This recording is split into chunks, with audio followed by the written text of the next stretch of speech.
Hey everyone, welcome back to another powerful episode of Healthy Mind, Healthy Life. I'm your host Avik, and today's conversation, I would say, is one of the great raw honesty and the kind of transformation that shakes you to the core. Yes. So, the listeners, I want you to think or imagine this way, right? Like growing up with love, but not much else. Like watching your mom water down milk just to stretch it further.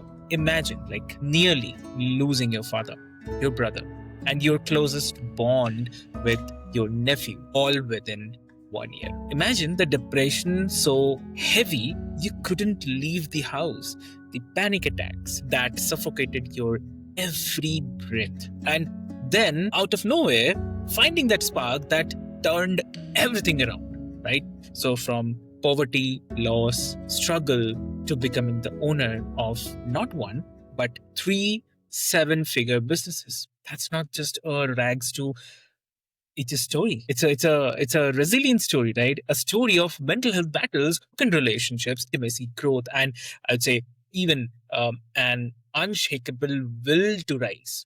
So, dear listeners, exactly. So, dear listeners, joining me today is someone whose life could easily be a kind of movie. So, please welcome my guest, Michael Elliott. So, welcome to the show, Michael. Hey guys, hey Vic. Yeah, thank you for having me. I certainly have got quite a story to tell. I've faced adversity. I've been down. I've been up. I've been down again. I've been up again, and I've learned a few good traits along the way to try and keep you on a steady path. So I'm going to try and share a few of those today to help the audience out with their journey, no matter whether they are at the beginning of their journey, they're in one of the bad situations I was in, or whether they're now successful to remind themselves of what can actually exist and what can be, because that's something that if you've never experienced it, you don't know that it's there. And you should definitely understand that, the higher you climb, the further the drop is. So you have to be aware. Exactly. So, dear listeners, Michael is the entrepreneur, father, and the living proof that no matter where you start, you can definitely write a very, very different ending. So, I'll not take much of your time, dear listeners. Let's get started, and welcome again to the show, Michael. Okay, yeah. So, let's start off with where I would kick this off with would be my younger years, because my younger years, I was born in Sheffield. I had an older brother and an older sister, and quite a widespread family. My mum has 5 sisters. My dad had a brother, so obviously cousins, etc. There was quite a few of us. It was very close knit when I was young. And from the ages of like 0 to 4, from being born to 5, there was extreme poverty. We had the house. We were never homeless, but you were as close to the breadline as you could possibly get. They were watering down milk. Now, did I experience that? Did I see that visually? No. Like, I didn't feel that, like, in the house. I felt love and warmth. I've never felt anything else from my parents. But what they were doing, working multiple jobs each to try and make ends meet, whilst raising 3 children at the same time, is a credit to them. Like, it was them who got us through that time, because I wasn't capable. I was so young, right? And when I was 8 years old. Well, 7, the issues probably first started when I was 7, but then to 8 years old, everything changed. So the first thing that happened is, and I'll tell you a unique tweak to this story, which is interesting. My brother went outside. My brother was 16 at the time, because he's like 8 years older than me, 9 years older than me. He went outside and he had a moped at the time, but he'd left the house and he'd not kissed my mum goodbye. He'd like walked out, and my brother got off of his bike, took his helmet off, walked back in the house, kissed my mum bye, and set off down the hill. And where we used to live in Sheffield, Jenkins Hill, you drive down the hill. Anyone in the UK, I used to live bang next to Meadow Hall, where the big shopping centre is. And down the hill, there is a crossing, and it's a dangerous crossing. There's been lots of accidents at that crossing over the years. But my brother was driving down there, ended up having an accident. He was rushed to hospital. My brother now has 7 metal plates in his face. You wouldn't be able to tell looking at him, but obviously we can tell as a family that he looks different to how he used to. You wouldn't tell. You would think that it's just the way he looks. So which is by just pure luck and chance, really, that there's no major scars anywhere and things. He does have certain scars, but they're small. But he had that accident, and at the very same night that happened, at the hospital, my brother's 16 years old, his partner, who obviously went to the hospital, told my mum that she was pregnant with my brother's baby. My brother, so at this stage, my brother's had his accident, is obviously unconscious, unaware, and his partner has said that she's pregnant. So my brother, thank God, recovered and made a full recovery and is still with us today. He made a full recovery, but the baby that was discussed during that time that she was pregnant with, I'm not sure exactly how far pregnant she was, but when the baby was born with Down syndrome. Now that baby had to have open heart surgery. So Lewis, he's my best buddy. He's my best friend. He's still here now. He's my best buddy, but he has Downs. And they were in hospital at Leeds when this happened, right? And there was two ways that his life could have gone. And my brother summarizes it. It still upsets him to this day. At the exact same time that my nephew went down for his operation, like within the hour, there was another Down syndrome baby that had to have exactly the same operation. Lewis came back up, my nephew, and made it.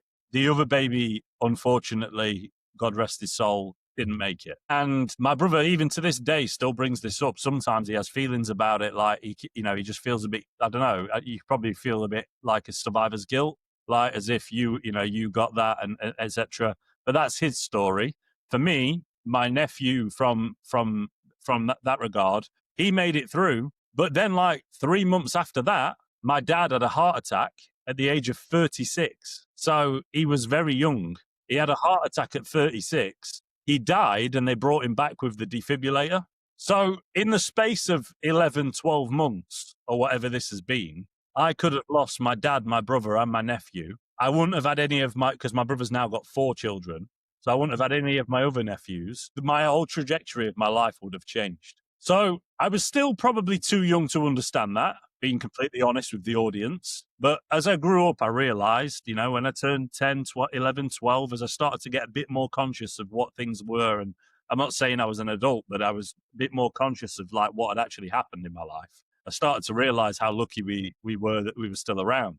And during that time, things had started to slightly improve for my parents in terms of got better paid jobs. The poverty wasn't quite there. We still didn't have all the shiny things, but there was no more watering down milk. Every meal was a proper meal. And again, that's credit to my parents. But there was a big shift because when that happened, after that year had concluded and my dad recovered, once my dad had recovered, my mum and dad were like, we can't take this anymore.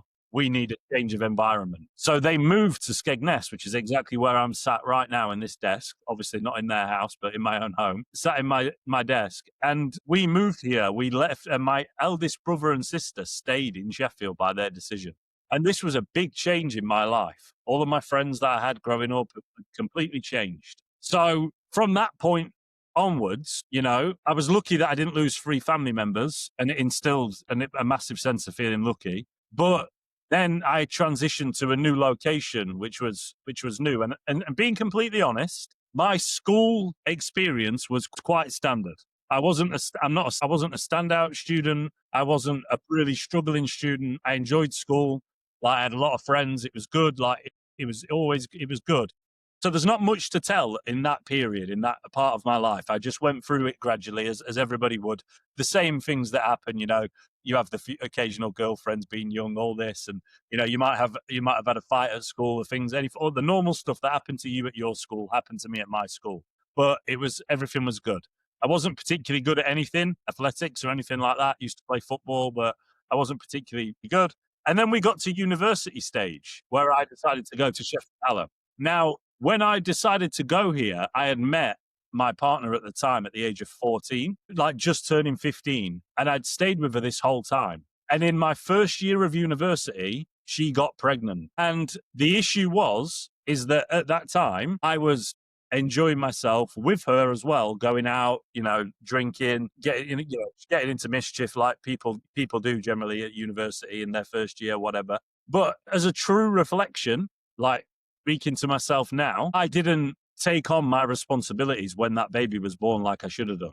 Like, I was too engaged with the university nightlife, going out, drinking, friends. Like, I'm not saying I was completely absent, because I wasn't. That was unfair. But like, I was still a baby who had a baby. Do you know what I mean? Like, and I didn't mature as fast as maybe what my partner did, or as what some other people might. It wasn't by choice. It was just something that happened in my life. I'm sure you can relate to things where you've made the wrong decision or you've done something at that period of time. I wouldn't change anything now, and I'll get to this in a moment, but like, we had the baby, and in my second year of university, when the baby was around 1 year old, or starting third year, we split up. So at that stage, I've lost full access to my baby, but I'm still drinking heavily and going out all the time. Right. And I don't know if I'm allowed to mention this on the show, so you might have to cut this, but it wasn't just drink. Well, I was also taking drugs while I was going out recreationally, like, like party drugs. So I'd been through university, and I had that, and I came home. Effectively, I'd finished my degree, and I came back to Skegness, because that's where my ex-partner had moved to. And do you know what? Like, out of nowhere, seriously, I struggled to fully embrace the responsibility, half a foot in the camp of being a father, half a foot out of it. Not by intent. I loved her with all my heart, but just, I couldn't let go of that, the nightlife. The relationship broke down. I continued the drinking and the partying for about 3 to 4 months. And then it hit me like a brick wall. And when I tell you it hit me, I mean, it was like I woke up one day and I was just completely down and out. I didn't feel any ounce of motivation. I didn't feel any ounce of like, get up and go. I had a degree.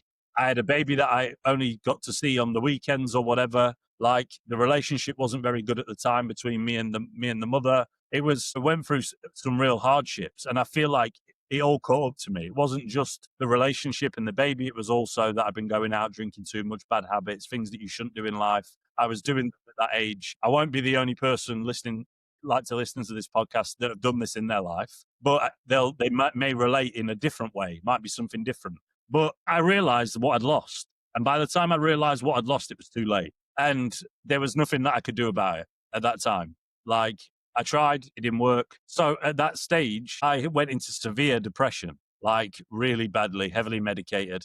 I couldn't sleep. I would sit in the shower, like crying, like I just could not pull myself together. Like, so much so that my parents were in a position where they were worried about me actually taking my own life. Like, they were speaking to me and saying, like, they go to work and they were worried that, like, when I came home, like that like I wouldn't be there. She would check in, and I can count one hand, maybe like 7 people that are family members or a couple of friends on the periphery that were there for me at that time. And I swear down, they're the only people to this day that I keep in my circle, like, that are still around me, because they helped me come through it.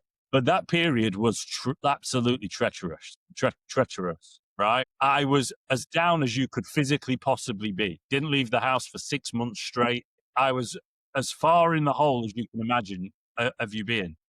Felt isolated. I felt like, I didn't have anybody, even though I did have, luckily, my parents and close friends. But you know what? Like, after so long, and I guess I'm lucky, because after so long, it wasn't medication that helped me. It wasn't anything that helped me.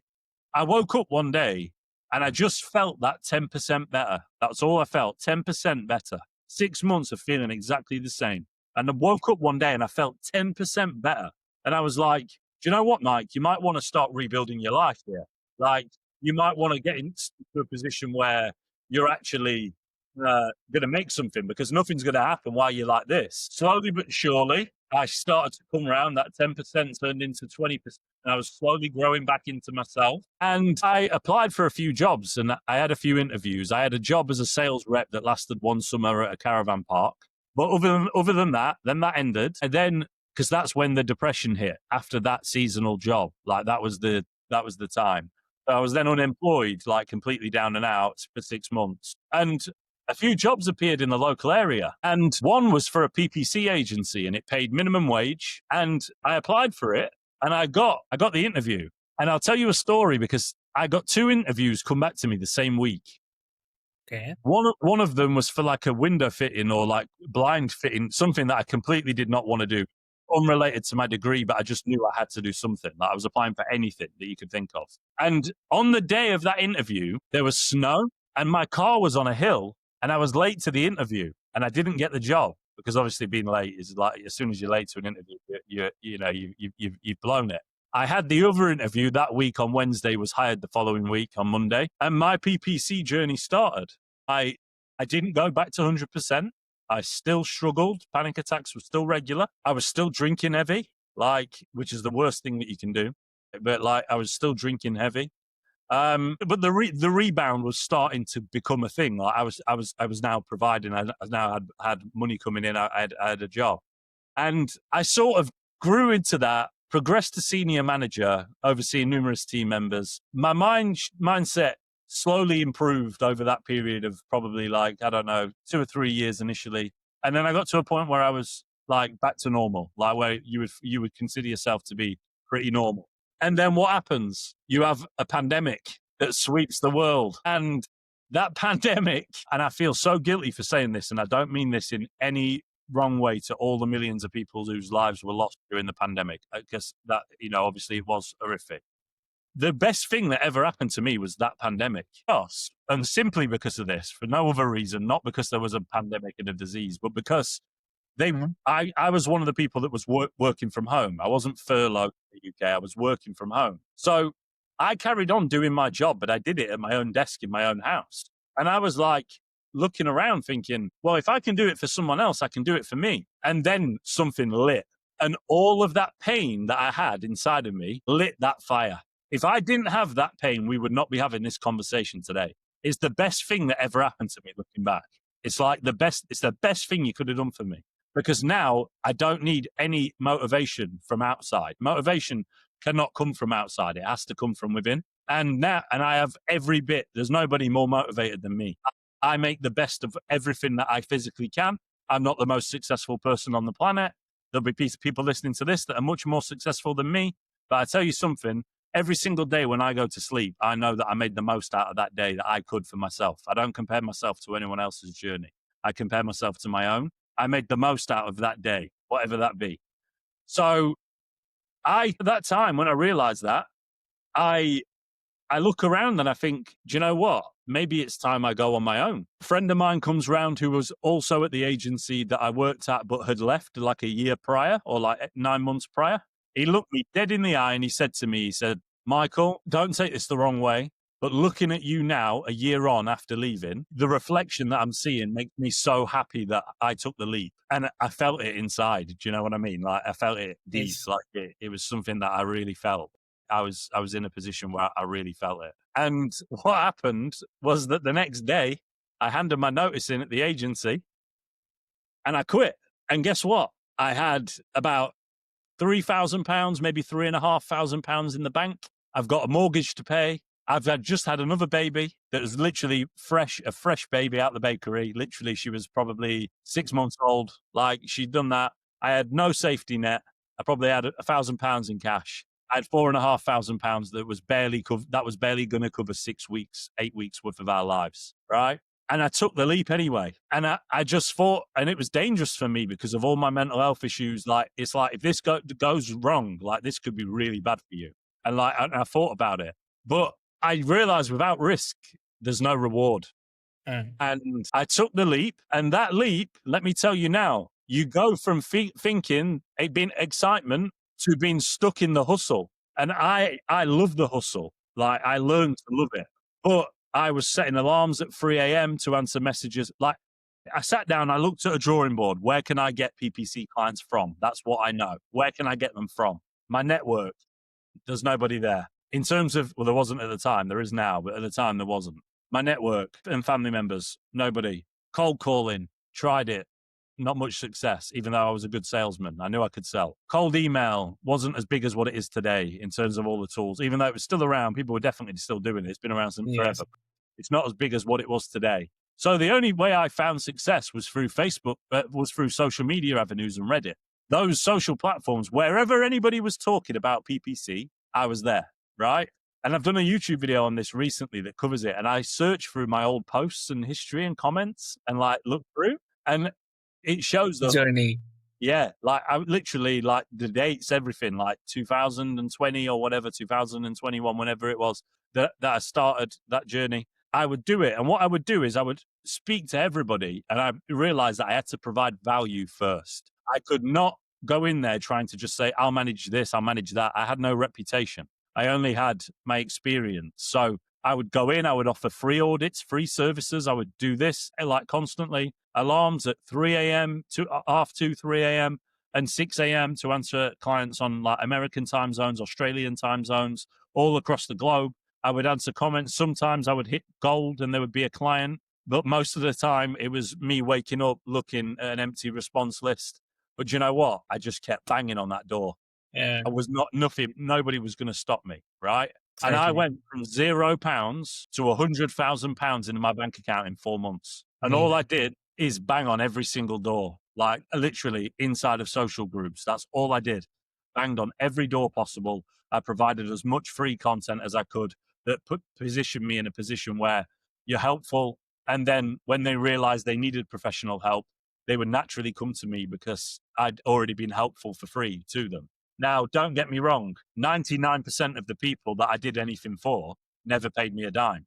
But the 1% that did, they're the ones that ultimately went on to become paid clients. And some of them are still clients to this day. So yeah, like that was my journey. And from there, I ended up solely out of Facebook groups and socials. I keep going to Facebook because that was one of the main ones, but it was everywhere. Socials, LinkedIn, Reddit, these groups where there's just people talking about whatever you have to offer, whatever you can do. You can go there and you can find people asking questions about it, mentioning, give your opinions. It's why I'm doing podcasts like this now, to share this experience, build my own personal brand, my own YouTube channel, etc. Like that's why I'm doing this. And what I did is I scaled and I got to a point where I was at about £28,000 a month, £30,000 a month, just from hustling in those groups alone. And I realized in that moment that anything is possible. Everything is possible. It doesn't matter where you are now. It doesn't matter what your circumstances are. You can be as down, like I was as down as you could be. Without being dead, I was as down as you could be. Like, believe me. And I came from there and I went from 35K a year to 28, 30K a month in 4 months. My life had changed completely. My family's life had changed. My mum lives in a house now that I bought her that she lives in. She doesn't pay any rent. She lives in it for nothing. Like I did that to repay her for all those times when she was watering down milk and she was doing all of those things. Like I did that. I bought a caravan site with the money. I don't take this personal investment. I mean, I've got a relatively nice car, but like there's no flashiness from me. Like I am humble to the point. Like I know that I'm very lucky to be where I am. I've worked hard for it. I have never seen anyone give 100% hard work and fail ever, but you have to look pain in the face and like smile at it. Not easy. But I knew that my back was against the wall. I didn't want my baby having watered down milk. So the only way that I knew how to do it was to hustle from the ground up. And now, multiple 3 7-figure companies. I own 5 in total. And I'm very busy on a day-to-day basis, but I made it. Like I could retire today, probably. Most people retire in worse positions than I am today at 33. Yes. So, when it comes down to how lucky I am, I don't overlook that. You need a slice of luck, things to go your way. But that makes it sound like the journey was really, really smooth, like to that point. But I tell you, when I was in those groups and hustling, there was those late night alarms, those audits that I did, the work for free, all of those things, the rejection. I got rejected 9 times, 10 times, 20 times before someone said yes. And that's a key thing to understand. Like, you don't just go on your own, try something and get told yes and everything just clicks. I'm sure there are some examples of stories like that, but it didn't for me. It sounds like it when you look at the numbers and timeframes, but the work I was putting in was like I was working 18 hours a day, every day straight, like literally constantly doing it. So, and I'll always remember this. My biggest client, I was onboarding initially quite a few small clients. They were paying like £300 a month, and I was only focused on getting my wage. getting my £35,000 wage, working for myself. That was my only focus. And then what happened was I literally, I got to a point where I nearly hit that, right? Well, I did hit that. I had hit it, or I was close. I can't remember exactly. Obviously, it was a long time ago, and I don't have all the logs in my brain, but I was close to it. Maybe it was like, I don't know, £2 a month I was earning, and I won a project for £2,000, right? But because my Stripe account was so new, when she went to pay, it was worth £4,000 with a setup fee. When she went to pay from America, she got a fraud alert, right? And she sent me a message saying, "Hey, I've got a fraud alert. I can't proceed." Mm. And mate, that hit me so hard. I can't tell you, because I had like a large client, like a larger client that I knew I could help, that was there, and I faced that rejection at that moment. But I added it into the pain bucket and carried on pushing. And like, a couple of weeks later, I won another big project, and that was it. This time I approached it saying, the Stripe account is new. Nothing happened, thankfully. And yeah, like I still remember that feeling to this day, because that was a massive kick in the teeth. I'd done all that work, and I'd done all of that, and it just gave me a reminder that if you ever stop working hard, then it could all be taken away. And I know that. So amazing. I mean, definitely, there's a lot of things to learn from. And the one which you mentioned about the Stripe account, where it was new and it showed, same thing happened with me as well. And I can feel that situation where you see everything is in line, and your client is also eager to start, you are also there to start, but something in the middle is not working, and because of that it's a failure. So I can feel that. I mean, it happened with me as well. And it's really hard to I mean, think about, and also to come up from that situation. it is. It is hard. So what I would do here. I mean, have you got any questions about my story? I know it's your podcast, but Yeah, sure. I mean, I would love to. I mean, listen to, and I guess whatever you have mentioned, it's much important than okay. Coming up with the other questions. But yeah, please share.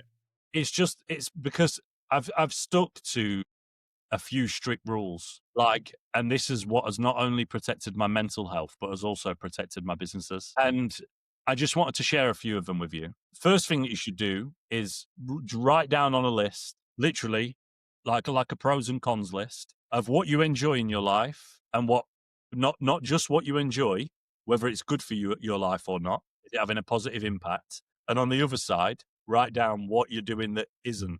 And whatever is on the isn't side, get rid of it this minute, right? At the second you finish that letter, you stop it right there and then. And I'm talking, that could be drastic. That could be relationships. That could be jobs. That could be businesses. That could be anything. Like that could be anything. It could be something as small as drinking alcohol. I say as small. It's quite a big problem for some people. But I say drinking alcohol. If alcohol is making you less productive, cut it out. If you are working like in an environment where it's too noisy and crowded, put yourself in the attic like I do.